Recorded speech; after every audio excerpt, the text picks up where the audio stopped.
नेपालको शिक्षा सेवामा प्रवेश गर्नका लागि आवश्यक पर्ने शिक्षक अनुमति पत्र अर्थात् लाइसेन्स प्राप्त गर्न आवश्यक पर्ने प्राथमिक शिक्षक अनुमति पत्रको लिखित परीक्षाको लागि निर्धारित पाठ्यक्रमको बारेमा यहाँहरू समक्ष चर्चा गर्न गइरहेको छु।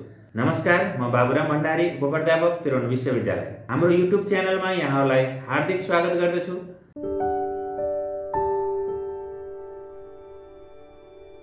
भिडियो सुरु गर्नुभन्दा पहिला यदि तपाईँ हाम्रो च्यानलमा नयाँ हुनुहुन्छ भने अवश्य सब्स्क्राइब गर्नुहोला। प्राथमिक शिक्षकको अध्यापन अनुमति पत्रको लिखित परीक्षा पाठ्यक्रमको बारेमा चर्चा गर्नुपर्दा यो पाठ्यक्रम विशेष गरी नेपाल सरकार शिक्षा मन्त्रालय शैक्षिक जनशक्ति विकास परिषदको मिति 2072/12/3 को निर्णयबाट स्वीकृत गरिएको शिक्षकको सक्षमताको प्रारूप 2072 लाई यस अध्यापन अनुमति पत्रको पाठ्यक्रम तयार गर्ने आधारको रूपमा लिएको छ र यसमा चाहिँ दुई किसिमको पत्रहरू विभाजन गरिएको छ। एउटा पहिलो र दोस्रो पत्र। पहिलोमा चाहिँ शिक्षण गर्ने विषयको ज्ञानलाई समाविष्ट गरिएको छ भने दोस्रोमा शिक्षकको पेशागत ज्ञानलाई समेटेर यो पाठ्यक्रम तयार गरिएको छ। अब यो पाठ्यक्रमको लिखित परीक्षाको योजना कस्तो छ भन्ने बारेमा चर्चा गर्दाखेरि पाठ्यक्रमको पूर्णाङ्क 100 निर्धारण गरिएको छ भने यसको उत्तीर्णाङ्क 50 रहेको छ र यसमा चाहिँ हामीले ध्यान दिनुपर्ने कुरा के छ भने लिखित परीक्षाको माध्यम भाषा नेपाली वा अंग्रेजी दुवै भाषा हुनेछ। तर पहिलो पत्रमा भाषा विषयको परीक्षाको माध्यम भने सोही भाषाको हुनेछ। पाठ्यक्रमको पहिलो र दोस्रो पत्रको विषयवस्तु फरक फरक हुनेछन्।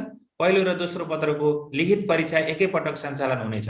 पहिलो र दोस्रो पत्रका लागि उत्तर पुस्तिकाहरू पनि हामीले अलग अलग रूपमा प्रयोग गर्नुपर्नेछ। त्यस्तै हाम्रो दुई खण्डमध्ये पहिलो पत्रमा शिक्षणको विषयवस्तु अथवा शिक्षण कला सम्बन्धी ज्ञानलाई यसमा समाविष्ट गरिएको छ र यसमा विशेष गरी के छ त भन्दा यस पत्रको अङ्कभार 65 कायम गरिएको छ। 40 वटा वस्तुगत प्रश्नहरू र 5 अङ्कका 5 वटा प्रश्नहरू यसमा राखिएको छ र यहाँ चाहिँ नेपाली विषयको लागि नेपाली विषयसँग सम्बन्धित के कुराहरू हामीलाई चाहिँ तयारी गर्नुपर्ने हुन्छ त अथवा कोर्समा के कुरा छ भन्दाखेरि नेपाली भाषाको परिचय र विकास स्वरूप भनेर एउटा राखिएको छ। यसमा नेपाली भाषाको संक्षिप्त परिचय र यसका विशेषतालाई हामीले फोकस गर्नुपर्ने हुन्छ।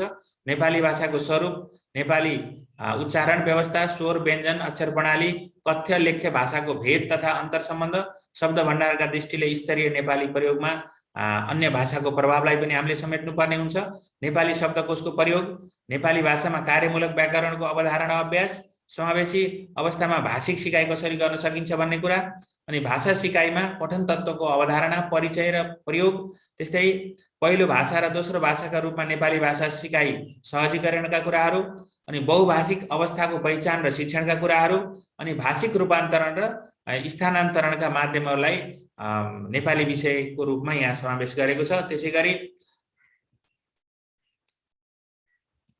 त्यसै गरी नेपाली भाषाको बोध र अभिव्यक्तितर्फ ज्ञान विज्ञानको विभिन्न क्षेत्रमा विषयवस्तुमा लेखिएका गद्यांशको पठनबोध, गद्यांशबाट बुँदा टिपोट र संक्षेपीकरण, अनुच्छेद लेखन, निबन्ध लेखन, प्रतिवेदन लेखन, पत्र रचना, व्यावहारिक लेखन, समवेदना कसरी लेख्ने, श्रद्धाञ्जली कसरी लेख्ने, शुभकामनाहरू कसरी लेख्ने भन्ने विषयवस्तु हैन, सिलसिलाबद्ध अभिव्यक्ति कसरी गर्ने, पूर्वानुमान कसरी गर्ने, वर्णनहरू कसरी गर्ने, पाठ्यवस्तु, चित्र, रेखा, अभ्यास र यिनीहरूको बीचमा सम्बन्ध स्थापना कसरी गर्ने भन्ने विषयवस्तुलाई यसमा समावेश गरिएको छ। त्यस्तै सहलेखनका कुरालाई पनि समावेश गरिएको छ। अनि इङ्ग्लिस विषय क्षेत्र अन्तर्गत importance of English language, development of 4 language skill, listening, speaking, reading and writing, reading comprehension, short stories, dialogues, फ्याक्ट्सका कुराहरू यसमा छ। त्यस्तै interpret chart, table and diagram, describe things, people and nature in nature event, and write simple letter, dialogues and paragraph, use of pronunciation marks and use of simple dictionaries and basic English grammar and structure ka kuraharu, use appropriate structure for the language function, covered basic level curriculum of grade 1 to 5 1 देखि 5 सम्मको कुरालाई समेट्नु पर्यो इंग्लिशमा।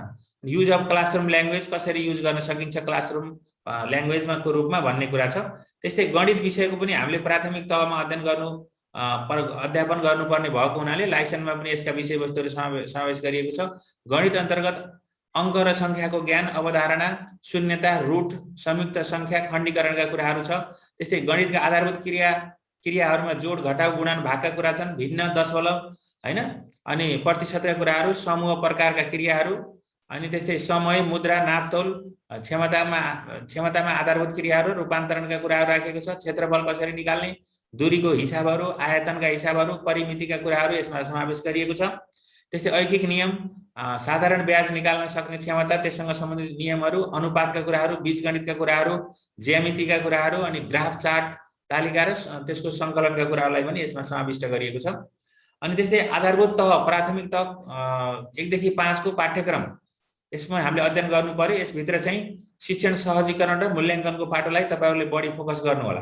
त्यस्तै प्राथमिक कक्षा 1 देखि 5 को पाठ्यक्रम सम्बन्धी जानकारी अन्तर्गत तहगत र विषयगत उद्देश्यहरू के छन्, कक्षागत सिकाइ उपलब्धिहरू के छन् भन्ने कुराहरू यहाँहरूले एकदम विशेष रूपमा हेर्नु होला। सबै विषयका विषयवस्तुको क्षेत्र, क्रम, सिकाइ उपलब्धिको विस्तृतीकरण, सबै विषय भनेको त्यहाँ के हो भने जस्तै गणित भयो, अंग्रेजी भयो, नेपाली जस्तो जुन माथि हामीले चर्चा गर्यौं ती विषयहरूको हो। अनि विषयगत पूर्णाङ्क र पाठ्यभार, अनि शिक्षण सिकाइ क्रिया प्रक्रिया र विद्यार्थी मूल्याङ्कनका कुराहरू, अनि शैक्षणिक योजना, शिक्षण सहजीकरण प्रक्रिया र मूल्याङ्कनका कुराहरूलाई यसमा समावेश गरेको छ।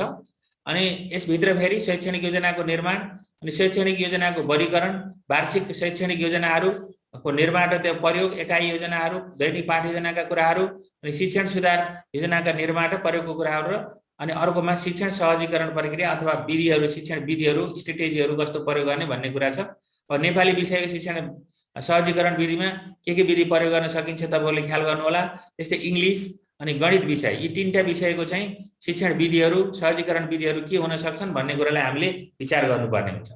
अनि त्यस्तै अब विषयगत शिक्षण सिकाइका लागि स्थानीय तथा शिक्षक निर्मित सामग्रीको सङ्कलन, निर्माण र प्रयोग, यहाँ तपाईहरुले के कुरा ख्याल गर्नु होला भन्दा शिक्षक यो प्राथमिक तहको शिक्षकले विशेष गरी स्थानीय रूपमा हामीले शिक्षक निर्मित सामग्रीहरू कसरी निर्माण गर्न सक्छौं, कसरी प्रयोग गर्न सक्छौं भन्ने कुराहरूलाई अलि बढी क्वेशनहरू आउने गरेको छ। त्यस्तै शिक्षण सहजीकरण सूचना अथवा प्रविधिको प्रयोगको सन्दर्भमा जस्तै अहिलेको अवस्थामा वैकल्पिक शिक्षण विधिहरूको चर्चा बढी आउन सक्छ।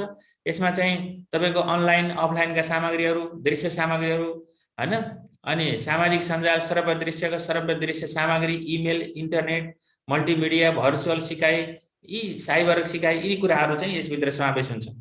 यसलाई पनि हामीले अलि विशेष यो वैकल्पिक विधि कोभिडको कारणले वैकल्पिक विधिको प्रयोगको सन्दर्भमा यो क्वेशनहरू तपाईलाई बढी आउन सक्छ। त्यस्तै विषयगत मूल्याङ्कन अन्तर्गत विशिष्टीकरण तालिका भने के हो, यसको निर्माण प्रयोग कसरी गर्न सकिन्छ भन्ने कुरालाई ख्याल गर्ने, विशिष्टीकरण तालिकाको आधारमा मूल्याङ्कनका साधनहरूको निर्माण कसरी गर्न सकिन्छ, अनि विद्यार्थी सिकाइ सुधारका लागि निरन्तर मूल्याङ्कन पद्धति के कस्तो छ, यसको महत्त्व के छ भन्ने कुराहरू छ, प्रयोग कसरी गर्न सकिन्छ भन्ने कुरा छ।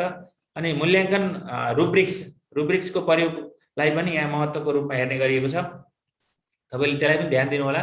अनि प्रश्न निर्माण गर्दाखेरि कसरी निर्माण गर्छ त यो पाठ्यक्रमले, कसरी प्रश्न निर्माणको ढाँचा कसरी आउँछ भन्ने सन्दर्भमा नेपाली विषयसँग सम्बन्धित 10 वटा प्रश्न आउँछ, अंग्रेजी विषयसँग सम्बन्धित 10 वटा आउँछ, गणितसँग 10 वटा आउँछ। अनि 1 देखि 5 कक्षासम्मको पाठ्यक्रम शिक्षण सहजीकरण र मूल्याङ्कनबाट 10 गरेर 40 वटा क्वेशन जम्मी यसरी चाहिँ नि क्वेशनहरू 40 वटा क्वेशन हुन्छ। अब यी 40 क्वेशनको अङ्क भार चाहिँ एक नै हुन्छ हैन। यसरी अब यसमा चाहिँ यसको पूर्णाङ्कलाई हेर्दाखेरि नेपाली विषयको 20 पूर्णाङ्क छ, अंग्रेजीको 15 छ, गणितको 20 छ, अनि अर्को चाहिँ 10 छ भन्नाले यो आधारभूत तहको पाठ्यक्रम सम्बन्धी अनि शिक्षण सहजीकरण र मूल्याङ्कन सम्बन्धी हेर्दाखेरि 10 गरेर जम्मी 65 पूर्णाङ्कको चाहिँ रहेको छ। र यसमा चाहिँ हामीले यहाँ मलाई विद्यार्थीहरूले सोध्ने पनि गर्नुभएको छ कि वस्तुगत 40 मिनेटको र विषयगत 2 घण्टा 20 मिनेट गरी दुवै परीक्षाका लागि समय जम्मी 3 घण्टा समय निर्धारण गरिएको छ। यहाँ मलाई एकजनाले सोध्नु भएको थियो वस्तुगत विषयगत प्रश्न आउँछ आउँदैन भनेर, यहाँ स्पष्टसँग उल्लेख गरिएको छ विषयगत प्रश्न पनि आउँछ।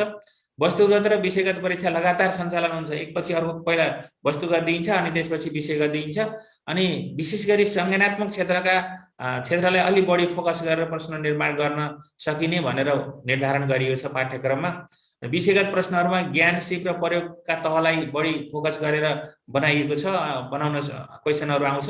अनि विषयगत प्रश्नहरू मार्फत सृजनशीलता शिक्षणसँग सम्बन्धित व्यावहारिक पक्षको मापन गर्ने उद्देश्यले ती क्वेसनहरू निर्धारण गरिन्छ र यसरी अलिकन कण्ठ गरेर जवाफ दिने खालको स्मरण गर्ने विश्लेषण गर्ने त्यस्तो खालको विश्लेषणात्मक क्वेसनहरू पनि विवेचनात्मक क्वेसनहरू पनि तपाईहरुलाई विषयगत प्रश्नको रूपमा आउँछ। मैले यति कुरा तपाईहरु समक्ष जानकारी राखेँ।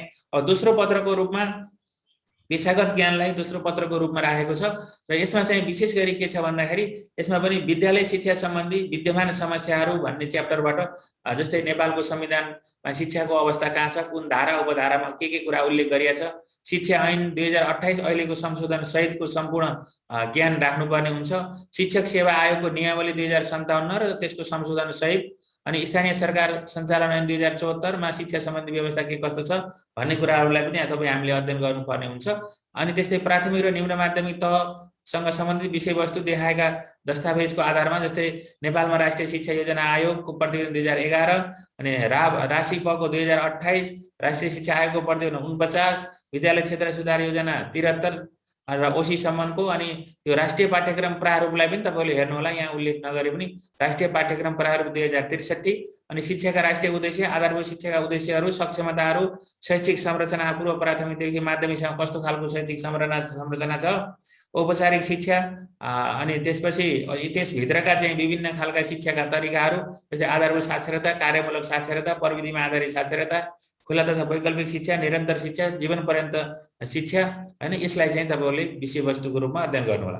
त्यस्तै बाल विकास र सिकाइ भन्ने विषय क्षेत्रमा पनि हामीले केही जानकारी राख्नुपर्ने हुन्छ। यसमा चाहिँ विशेष गरी के छ भने सिकाइको अवधारणा अथवा सिकाइ भनेको के हो, पूर्व बाल्यावस्था किशोरावस्थाका त्यसका शारीरिक मानसिक अवस्थाहरू के कस्तो हुन्छ, संवेगात्मक अवस्थाहरू कस्तो हुन्छ, त्यसमा चाहिँ विकासात्मक कार्यहरू कस्ता हुन्छन् भन्नेलाई अलि बढी फोकस गर्नु होला। सिकाइका सिद्धान्तहरू, classical conditioning, operant conditioning, trial and learn conditioning भन्ने छ। यो थ्योरीको बारेमा तपाईले यदि अझ डिटेलमा हेर्न चाहनुभयो भने मेरो युट्युब च्यानलमा गएर सर्च गर्नु हो भने तपाईले भेटाउनुहुन्छ। यसमा डिटेल व्याख्या गरिएको छ। सिकाइमा वैयक्तिक भिन्नता, विशेष सिकाइ आवश्यकता तथा विशिष्ट क्षमताको पहिचानको कुरा पनि यसमा छ। अनि बाल विकासको सिकाइमा प्रभाव पार्ने पूर्व ज्ञानले, भाषिक कुराले, सांस्कृतिक सामाजिक पक्षले, मूल्य मान्यताले केले बढी प्रभाव पार्छ भन्ने कुरा पनि अध्ययन गर्नुपर्छ। सिकाइमा उत्प्रेरणा बढाउने उपायहरू के हुन सक्छन् भन्ने कुरा, उत्प्रेरणा वृद्धि गर्ने तरिकाहरूको बारेमा पनि अध्ययन गर्नुपर्छ। अनि सिकाइ वातावरण र कक्षा व्यवस्थापनको पाठोलाई पनि बाल मैत्री सिकाइ वातावरण, सकारात्मक अनुशासन र आदर्श व्यवहारको कुरा, रचनात्मक सक्रिय सिकाइ तथा समूह परिचालनका कुराहरू, कक्षा कोठाको व्यवस्थापन, यो कक्षा शिक्षण बहुकक्षा शिक्षणलाई अलि बढी फोकस गर्नु होला। विषय शिक्षण, एकीकृत शिक्षण पद्धति, यो पछिल्लो आरमा नयाँ एकीकृत विषयहरू आइसकेपछि 1 देखि 3 को आइसकेपछि एकीकृत शिक्षण पद्धतिलाई पनि महत्त्व अलि बढी दिएको छ। पेशागत विकास र आचार संहिताका पक्षहरूलाई पनि एउटा शिक्षक कस्तो हुनुपर्छ, उसले कार्यमूलक अनुसन्धान के हो, यसका तत्त्वहरू के हुन्छन् भन्ने क्वेसनहरू अलि बढी आउँछ, टिक मार्कको रूपमा आउँछ। यसको बारेमा हामीले पछि पनि डिटेल चर्चा गर्छौं। असल शिक्षकमा हुनुपर्ने गुणहरू के हुन सक्छन् भन्ने कुरा छ। त्यस्तै प्रभावकारी सिकाइका लागि संचार समन्वय र अन्तर सम्बन्ध अहिलेको वर्तमान अवस्थामा यो झन् महत्त्वपूर्ण छ। खोज, सहकार्य, अन्तर्क्रिया, प्रभावकारी सञ्चारका उपायहरू, शिक्षक विद्यार्थीहरूबीच प्रभावकारी सञ्चार र सहकार्य कसरी हुनुपर्छ, शैक्षिक परामर्श र निर्देशन भने के हो भन्ने कुराहरूलाई पनि ख्याल गर्नु होला। अनि शिक्षा सम्बन्धी अन्तर सम्बन्धित मुद्दाहरू, गुणस्तरीय शिक्षाका मुख्य आधारहरू के हुन सक्छन्, समावेशी शिक्षा, सबैका लागि शिक्षा र शिक्षामा समता सम्बन्धी शिक्षाको योजना र व्यवस्थापन, बाल अधिकारका कुराहरू, बाल मैत्री र दण्डरहित शिक्षाको योजना र व्यवस्थापन, यो रिसेन्ट कुराहरू छ। यसलाई पनि हामीले चाहिँ अध्ययन गर्न सक्छौं। अनि प्रश्न निर्माण गर्दाखेरि अब यो स्पेसिफिकेसन ग्रिड पनि दिएको छ, यसलाई आधार मानेर तपाईहरुले अध्ययन गर्नुहोला। जस्तै विद्यालय शिक्षा सम्बन्धीमा चाहिँ अङ्कभार 10 छ, यसलाई अलि बढी फोकस गर्नु पर्यो। बाल विकास र सिकाइमा 5 छ, अरुमा सबैमा 5 छ। यसरी 35 यो दोस्रो खण्ड ख अन्तर्गत 35 गरेर यसरी चाहिँ तपाई हाम्रो चाहिँ विषयवस्तुहरू यहाँ समावेश गरिएको छ। यति भन्दै यो निर्धारित पाठ्यक्रमको बारेमा मैले यहाँहरूलाई जानकारी राखेँ। यो चाहिँ युट्युब भिडियो यदि तपाईलाई मन पर्यो भने तपाईले हाम्रो च्यानललाई अवश्य सब्स्क्राइब गरिदिनु होला, लाइक गरिदिनु होला र केही सुझाव अथवा फिडब्याकको रूपमा कमेन्ट पनि गरिदिनु होला भन्दै यहाँहरू समक्षबाट बिदा हुन्छु। हस्त नमस्कार।